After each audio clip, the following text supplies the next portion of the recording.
ముఖ్యమంత్రి గారికి ధర్మపురి నియోజకవర్గ కాంగ్రెస్ పార్టీ పక్షాన స్వాగతం తెలియజేస్తున్నాం. అదేవిధంగా రాష్ట్ర ఐటీ శాఖ మంత్రులు, అదేవిధంగా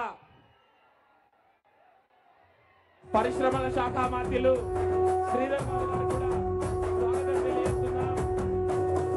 మూడు రంగుల జెండా బట్టి సింగమోలే కదిలినాడు ఒక్కరో కాంగ్రెస్ సూర్యుడు మన రేవంత్ అన్న నిగ్గదీసి అడిగే మునగాడు. వీడు భూమిన వానైతాడు, బీద సాదల ధైర్యం వీడు, దొంగ దొరల భరతం పడతాడు. మన రేవంత్ అన్న పేద ఇంటికి పండుగ తెస్తాడు. సోనియమ్మ దివెనతోని రాహులన్న సైనికుడయ్యి పెద్ద కొడుకై యుద్ధం చెయ్య సిద్ధమాయే రేవంత్ అన్న. మూడు రంగుల జెండా బట్టి సింగమోలే కదిలినాడు ఒక్కరో